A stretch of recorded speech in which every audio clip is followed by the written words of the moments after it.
Fala galera, sejam bem-vindos a mais uma exposição bíblica trazida a você pelo Seminário Bíblico Palavra da Vida. E sem mais delongas, vamos para a exposição.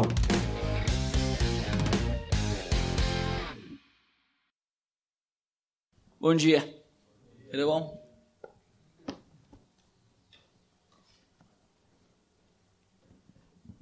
Quero começar essa manhã te fazendo uma pergunta. Eu acho que essa não é uma das perguntas mais fáceis de responder, porque você já deve ter pensado nela, mas você provavelmente não tem uma resposta para ela. Ou todas as vezes que você pensa nela, você responde ela de uma maneira diferente.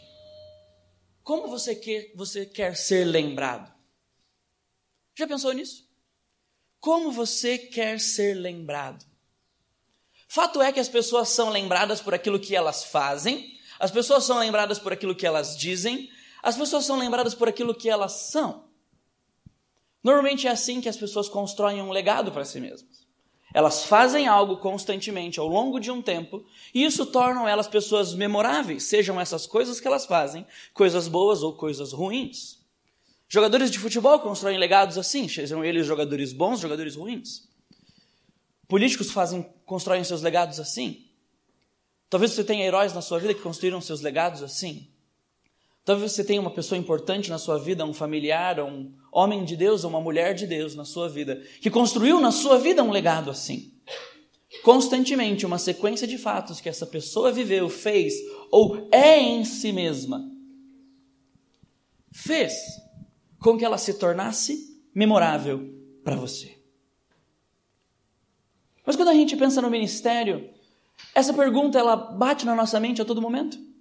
Porque a todo momento alguém está olhando para mim, para você, e a todo momento alguém está fiscalizando o que eu e você fazemos, e a todo momento alguém quer que nós façamos algo memorável. E a todo momento alguém parece que está esperando o nosso próximo ato, que vai ser bom ou ruim, grandioso ou ínfimo, para nos tornar memoráveis ou desprezíveis. E a todo momento nós vivemos nessa tensão de pensar da seguinte maneira: como eu vou ser lembrado? Como essa igreja de ministério vai lembrar de mim no final do ano? Como minha turma vai lembrar de mim? Como a minha igreja vai lembrar de mim? Como meus professores vão lembrar de mim? Como minha família vai lembrar de mim? Como os meus amigos vão lembrar de mim? Mas ao invés de você pensar como eles vão lembrar,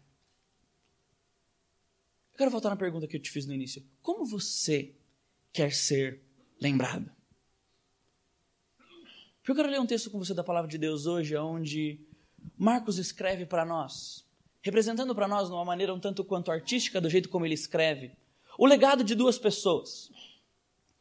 E quando ele constrói para nós, dessa maneira artística, da maneira como ele escreve, o legado dessas duas pessoas, ele quer destacar para nós a importância de ser lembrado, mas a importância de ser lembrado pelo motivo correto e do jeito certo. Eu quero dizer para você que sim, você deve ser lembrado. Você deve ser lembrado na sua igreja, você deve querer ser lembrado no seu ministério. Você deve fazer coisas para ser lembrado na sua família e aqui na escola também. Mas eu quero te ajudar a ter motivações corretas para ser lembrado. Eu quero te ajudar a responder essa pergunta hoje. Quero te ajudar a desejar ser lembrado da maneira como Jesus quer que os seus discípulos sejam lembrados. Por isso, se você tem uma Bíblia, abra comigo em Marcos, capítulo 14, versículo 1. Marcos 14, versículo 1. Quero ler com você uma história um tanto quanto conhecida de Marcos 14, versículo 1 até o versículo 11. Na verdade, são duas histórias. Marcos escreve essas duas histórias no formato de um sanduíche. Ele faz isso aproximadamente mais 16 vezes dentro do Evangelho. Vale a pena você fazer isso tudo depois. Provavelmente, todas as vezes que Marcos constrói uma história em formato de um sanduíche no Evangelho de Marcos, ele está falando de discipulado e aqui não é uma exceção. Marcos tem um ensinamento sobre discipulado, sobre o que é seguir Jesus aqui. E hoje o que ele vai ensinar para nós sobre seguir Jesus tem a ver com a maneira que os discípulos de Jesus são lembrados. E de acordo com aquilo que os discípulos de Jesus fazem, eles são lembrados. Eu quero ler com você primeiro somente os 2 versículos iniciais. Faltavam apenas 2 dias para a Páscoa e para a festa dos pães sem fermento. os chefes dos sacerdotes e os mestres da lei estavam procurando um meio de flagrar Jesus em algum erro e matá-lo. Mas diziam, não durante a festa, para que não haja tumulto entre o povo. 2 dias para a Páscoa, dia 13 de Nissan. Ou talvez no nosso calendário, dia 1º de abril de 33 depois de Cristo. Quarta-feira da última semana da vida de Jesus Cristo. Essa é a data desse evento. Em algum lugar, na cidade de Jerusalém, os principais homens da cidade de Jerusalém, os líderes religiosos de Israel, reunidos juntos, conspiravam para a morte do Senhor Jesus. E o texto nos diz que eles procuravam uma maneira de matá-lo, constantemente maquinando uma maneira de matá-lo, incessantemente procurando. E se você olhar ao longo do Evangelho, essa mesma expressão, procuravam uma maneira de matá-lo, acontece pelo menos mais umas 4, 5 vezes. Ao longo de toda a história de Jesus, os chefes dos sacerdotes vêm procurando uma maneira de matá-lo. Mas olha que interessante o que o texto diz. Eles estavam procurando um meio de flagrar Jesus em algum erro. Ou seja, eles queriam uma causa justificável para o seu desejo injustificável de matar o Salvador. Eles queriam poder justificar diante do povo, justificar diante de si mesmos e dos seus corações, justificar diante do Pai. Nós matamos aquele que merecia ser morto. Mas sabe o que é interessante?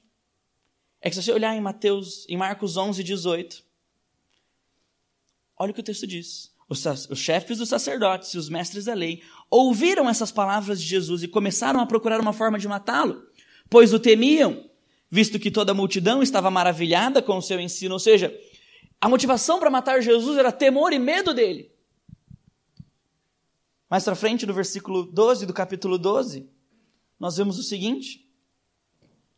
Então, começaram a procurar um meio de prendê-lo, pois perceberam que era contra eles que havia contado aquela parábola, mas tinham medo na multidão.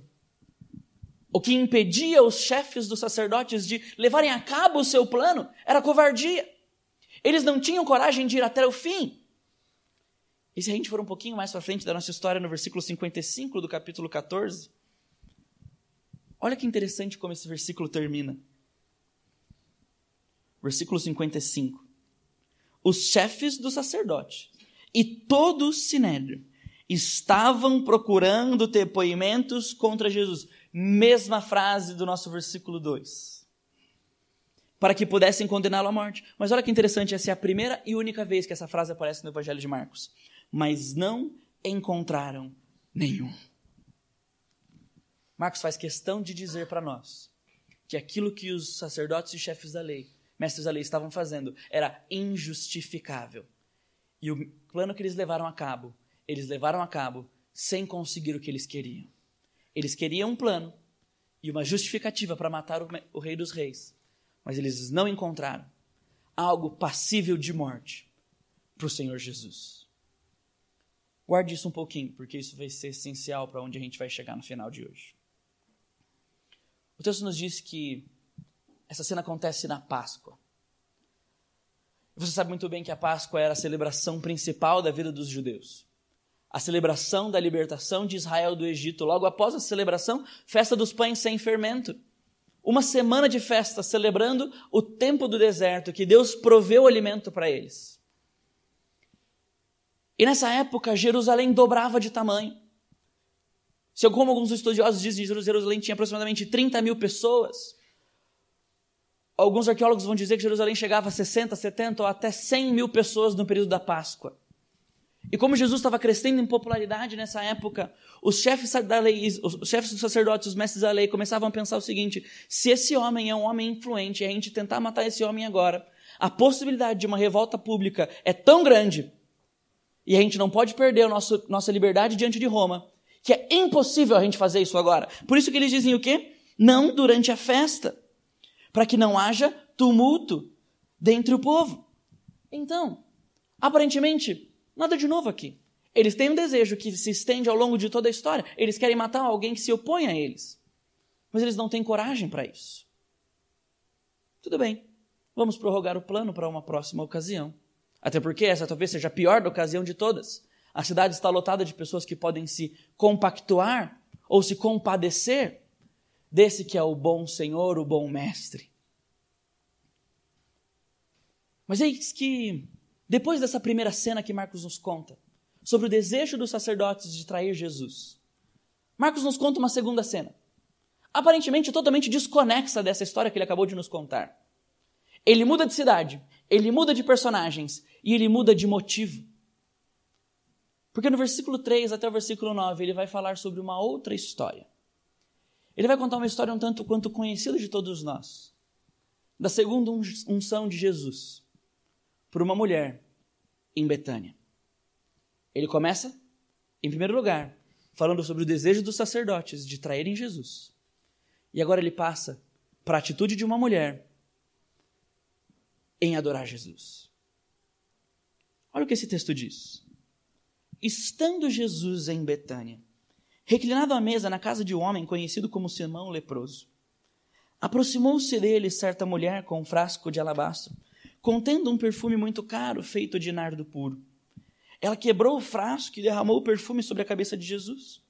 Alguns dos presentes começaram a dizer uns aos outros, indignados: por que esse desperdício de perfume? Ele poderia ter sido vendido por 300 denários. E o dinheiro ter sido dado aos pobres. E eles repreendiam a ela severamente. Deixem-na em paz. Jesus disse: por que estão perturbando? Ela praticou uma boa ação para comigo, pois os pobres vocês sempre terão com vocês, e poderão ajudá-los sempre que o desejarem, mas a mim vocês nem sempre terão. Ela fez o que pôde, derramou o perfume em meu corpo antecipadamente, preparando para o sepultamento. Eu lhes asseguro que onde quer que o evangelho for anunciado em todo o mundo, também o que ela fez será contado em sua memória. Uau! Que história! Totalmente desconexa da história anterior. Perceba como Marcos começa contando essa história para nós. Estando Jesus em Betânia, ou seja, enquanto Jesus estava em Betânia, a história anterior acontecia em Jerusalém. Ao mesmo tempo que os chefes dos sacerdotes conspiravam a morte de Jesus, uma mulher adorava Jesus diante dos seus discípulos. E é interessante que essa história acontece de uma maneira um tanto quanto estranha para nós. Uma mulher invade uma reunião onde ela não é convidada, onde ela não é bem-vinda, quebrando as barreiras sociais e religiosas da época. E ela simplesmente toca em um homem que não é o seu marido, indo totalmente contra tudo aquilo que era cultural para aqueles costumes daquele momento. E ela não só isso, ela passa algo no corpo daquele homem, diante de todos os outros homens. Aos nossos olhos a gente olha para os discípulos e fala assim, que gente babaca. Queridos, a reação deles é a mais aceitável e compreensível de todas. Uma mulher, alguém que para um judeu é quase um cachorro, invade um jantar aonde não faz parte, aonde não é benquista, simplesmente para tocar no mestre, para atrapalhar a última semana com o mestre, para atrapalhar um momento íntimo com o mestre, e simplesmente para ir contra tudo aquilo que era costume da época. Porque veja, essa mulher gasta com Jesus, o texto diz, 300 denários de nardo puro. E nardo era um perfume vindo da Índia, feito com uma raiz da Índia, raríssimo de se encontrar. E esses vasos de alabastro, eles só podiam ser usados depois de quebrados a borda. E você não podia usar depois que você quebrava a borda. E esse ato de você quebrar o vaso simbolizava que você tinha a intenção de usar o líquido inteiro. Isso era feito no Antigo Testamento constantemente para a unção dos reis. Ou seja, quando você ungia um rei, você não podia dividir o óleo da unção com mais ninguém, porque só o rei era digno de ser ungido com aquele óleo. Então, quando essa mulher quebra o vaso, ela está dizendo que aquele homem a quem ela está ungindo é digno de tudo que ela tem, é digno de todo o óleo que ela está usando. Só que esse óleo custa 300 denários. E 300 denários é o salário de um ano de trabalho. Só que agora pensa, da onde essa mulher tirou 300 denários? Ela não trabalha. Ela não vende. Ela não tem uma banquinha no comércio. Ela não tricota para fora. Ela não tem uma loja de costura. Provavelmente essa mulher não é a mesma mulher de Lucas 7, a mulher pecadora. São relatos diferentes. Provavelmente essa mulher gasta a herança da sua família. Provavelmente essa mulher gasta a fortuna que ela teria como aposentadoria ou aquilo que ela teria de segurança se ela fosse uma viúva para passar o restante da sua vida aos pés e no cabelo de Jesus. Você percebe agora por que a indignação dos discípulos? Porque ela gastou uma fortuna em um momento com Jesus. Mas sabe o que é mais interessante? Olha o que os discípulos dizem para ela. Por que você não deu isso aos pobres? E a gente pensa assim, que petista os discípulos. Não. Porque isso era um costume super comum daquela época. Porque como era a festa da Páscoa, todo mundo deveria participar da Páscoa. Está na lei. Só que nem todo mundo tem dinheiro para comprar o cordeiro pascal. Então, era comum que as famílias mais abastadas ou comprassem um cordeiro pascal e dividissem com as famílias mais pobres, ou doassem o dinheiro do cordeiro pascal e dos alimentos da Páscoa para os mais pobres. Então, quando os discípulos estão dizendo para ela, por que você não doou o dinheiro? Isso era totalmente compreensível, ou seja, por que você não fez o bem para alguém? Mas o que Jesus responde? Olha que incrível. Ele diz, deixem-na em paz. Ela praticou uma boa ação para comigo. Os discípulos queriam uma boa ação para com os pobres. Jesus diz, mas ela fez uma boa ação para comigo. Mas para os discípulos isso é inconcebível. Uma boa ação com Jesus não é aceitável aqui. É aceitável uma boa ação para com os de fora, não uma boa ação para com o de dentro. Mas por que essa mulher gasta uma fortuna com Jesus e não com os de fora? E aí, não tome esse texto para dizer que ação social é coisa do demônio. Leia Lucas e você vai se arrepender dessa frase. Mas é porque a visão que essa mulher tem de Jesus é diferente da visão que os discípulos têm de Jesus. Porque essa mulher olha para Jesus e enxerga Jesus como alguém digno de ser utilizado nele a fortuna de uma vida. Os discípulos olham para Jesus como alguém que não merecia 300 denários. Essa mulher olha para Jesus e enxerga em Jesus alguém em quem ela deve doar aquilo que é a segurança da sua vida. Enquanto os discípulos olham para a fé representada no ato dessa mulher e dizem para ela, que atitude idiota. Por quê? Porque a visão que os discípulos têm de Jesus não é a mesma visão que essa mulher tem de Jesus. Sabe como é que a gente sabe disso? Na maneira como Jesus julga a atitude dessa mulher. Porque Jesus aprova a atitude dessa mulher e repreende os desejos dos discípulos. Mas Jesus não para aí. Olha o que ele diz. Ele derramou o perfume em meu corpo antecipadamente, preparando para o sepultamento. Se essa mulher for mesmo Maria, irmã de Marta, como o Evangelho de João nos relata, ela sabia muito bem que Jesus estava prestes a morrer. Até porque Jesus falou disso várias vezes, inclusive quando ressuscitou Jairo, seu irmão. Provavelmente essa mulher havia entendido o Evangelho antes dos discípulos. Ela havia entendido o que Jesus estava fazendo, para onde Jesus estava indo, antes dos discípulos. Ela é uma convertida fora do tempo. Ela é alguém que chegou a uma convicção antes da cruz. E então, olha o que Jesus diz para ela. Na verdade, não para ela.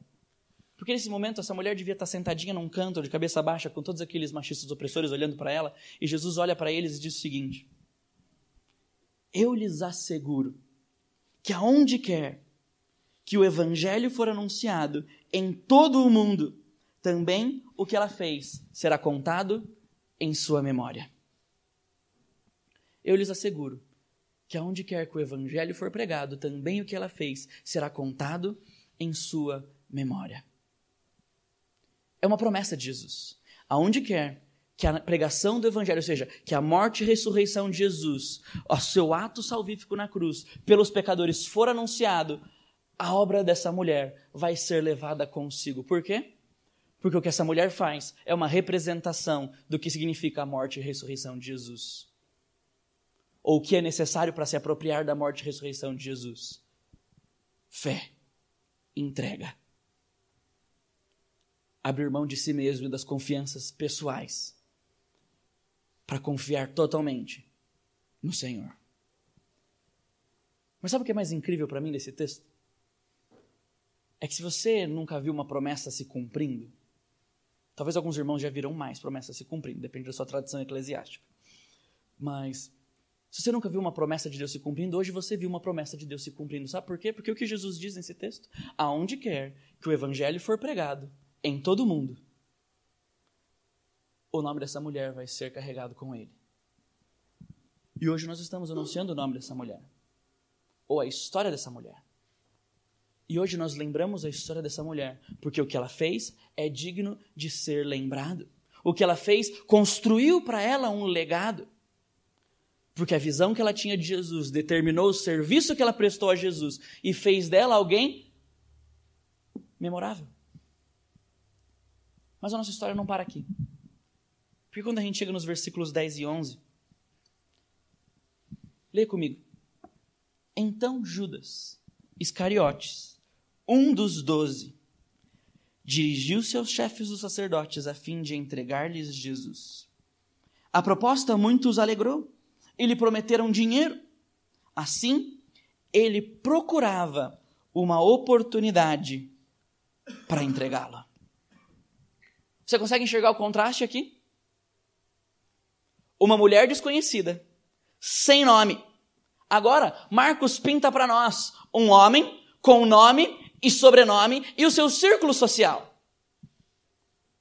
Judas Iscariotes, o seu sobrenome, diz para nós a sua família, uma família rica e famosa em Jerusalém. Um dos 12, ou seja, alguém do círculo íntimo de Jesus, alguém que caminhou com Jesus durante todo o seu ministério. Perceba o contraste que Marcos está pintando para mim e para você. Uma mulher rejeitada, desconhecida, sem nome. Um homem com nome, sobrenome, círculo social, com condições, tendo andado com Jesus. Ele dirigiu-se aos chefes dos sacerdotes, a fim de lhes entregar Jesus. Opa! Veja onde nós voltamos aqui. Exatamente aonde Marcos começa. Aonde Marcos começa nos versículos 1 e 2, com o desejo dos sacerdotes e mestres da lei de entregar Jesus à morte. E agora eles encontram um eco na vida de um dos discípulos de Jesus. A nossa primeira parte do texto, os versículos 1 e 2, os sacerdotes e mestres da lei querem matar Jesus. E agora, Judas é aquele que, dentre os 12, pretende também matar Jesus. Então, o plano inicial dos sacerdotes e mestres da lei encontra uma possibilidade de ser finalizado. E olha que interessante o que o texto diz. A proposta muito os alegrou, e eles lhe prometeram dinheiro. Mateus 26, versículo 14, vai dizer que a gente sabe a quantidade de dinheiro, 30 moedas de prata. E o texto de Marcos não se preocupa em nos dizer a motivação de Judas. A gente sabe que a responsabilidade pessoal de Judas está envolvida aqui, mas a gente também tem consciência da responsabilidade de Deus no processo, da soberania de Deus em guiar Judas nesse processo. Mas olha que incrível, a proposta muito os alegrou, e assim Judas procurava uma oportunidade para entregá-lo. Mas lembra, no início do texto, eles não fariam isso na Páscoa de jeito nenhum, com medo. Mas agora, já que eles são covardes, eles têm alguém para fazer por eles, então talvez o plano possa ser levado a fim. Porque, já que nós temos alguém de dentro que pode levar o plano a cabo por nós, então talvez nós não possamos perder essa oportunidade. Você consegue perceber o que Marcos está fazendo aqui? Você consegue enxergar os padrões? O nosso texto começa com o desejo por parte dos sacerdotes de matar Jesus. Eles procuram por uma oportunidade. Do nada, o nosso texto muda para um momento onde uma mulher desconhecida adora Jesus. Homens famosos, uma mulher desconhecida. Voltamos para um homem famoso. Homens famosos querem o mal para o Salvador. Uma mulher desconhecida é a última na história da morte do Senhor Jesus a fazer o bem para ele na última semana de Jesus. Leia a narrativa da paixão e você vai ver que ela é a última pessoa que faz algo de bom para Jesus antes da sua morte. E então, um homem que ficou conhecido por toda a história como o traidor, famoso, leva a cabo o plano dos homens famosos de Jerusalém de matarem Jesus. No início, os sacerdotes procuravam uma oportunidade. No final do texto, é Judas quem procura uma oportunidade. Marcos termina da maneira como ele começa a história. Mas os dois personagens ao longo de toda essa história se destacam para nós. A mulher e Judas. Mas sabe o que é mais incrível nesse texto todo? É o contraste que Marcos pinta para nós. Sabe por quê? Olha que incrível isso aqui. Um homem com nome e sobrenome traz Jesus, entregando Jesus para morrer e ganha dinheiro com isso. Ao contrário, uma mulher sem nome prepara Jesus para morrer, gastando muito dinheiro com isso. Esse é o contraste que Marcos pinta. Um homem com nome e sobrenome entrega Jesus para morrer e ganha dinheiro com isso. Uma mulher sem nome prepara Jesus para sua morte e gasta muito dinheiro com isso. E o que é incrível é a atitude dessa mulher que encontra aprovação aos olhos de Jesus. Judas ficou eternamente conhecido como aquele que construiu para si um legado de trair o Salvador por 30 moedas de prata. Mas o Senhor Jesus fez questão de tornar essa mulher conhecida por causa do Evangelho como aquela que fez o bem ao Salvador na semana da sua morte, gastando com ele 300 moedas romanas. Incrível isso, não? A grande questão é que a gente normalmente tem a maior tendência de lembrar dos Judas. A gente normalmente lembra dos piores.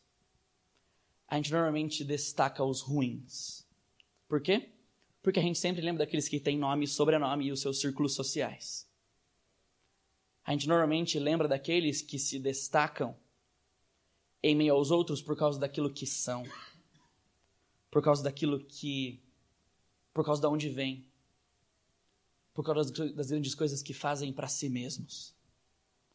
Mas o que Jesus está pintando para nós, por meio das palavras de Marcos aqui, é que, na verdade, o grande ensino do discipulado desse texto para mim e para você, queridos, é que se nós vamos ser lembrados por alguma coisa, nós devemos ser lembrados, não por construirmos um nome para nós mesmos por causa das coisas que nós fazemos para nós mesmos, mas por causa do grande investimento que nós fazemos em Jesus. Mesmo que isso faça de nós no futuro pessoas sem nome, sem sobrenome e sem círculo social. Mas isso só é possível se você tiver consciência de que a visão que você tem de Jesus determina o seu serviço a Jesus. Porque para os discípulos era um absurdo investir tudo isso e abrir mão da fama e abrir mão do reconhecimento. Porque a visão que eles tinham de Jesus era de uma escada para o seu próprio benefício. Leia Marcos 10, 35, 45, você vai descobrir. Eles inclusive meteram a própria mãe no meio para resolver o BO deles.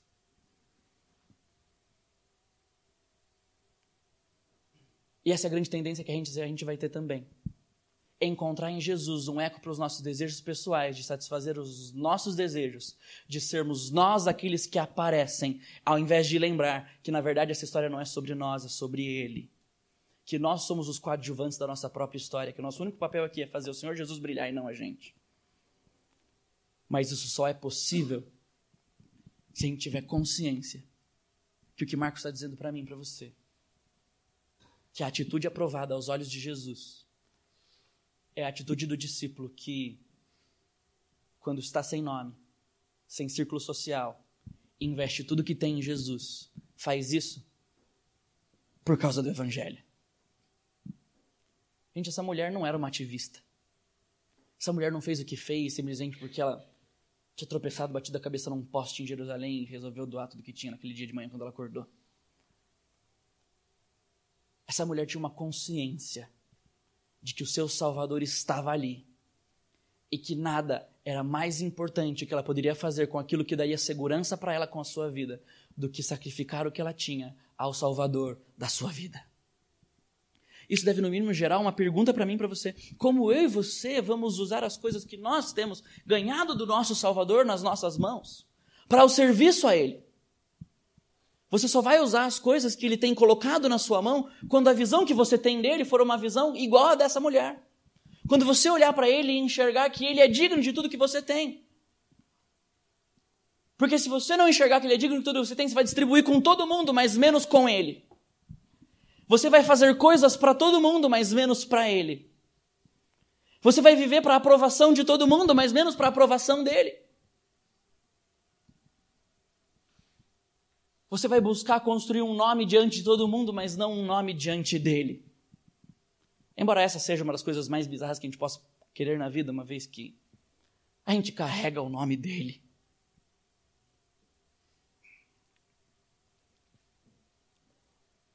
Quero ler algo com você para a gente terminar. Essa mulher poderia ter falado qualquer coisa nesse texto. Mas não sei se você percebeu, ela não abre a boca nessa história. Mas pelo contrário, essa mulher fala com o seu coração. E mesmo sem palavras, ela fala alto com um gesto de tamanho sacrifício. Mesmo no anonimato e no silêncio, ela se torna parte da proclamação do Evangelho. Pois em alguma medida o que ela faz encena o Evangelho. Ela reconhece quem Jesus é, entende a sua missão e entrega tudo o que ela tem por Ele. Porque o que é crer no Evangelho?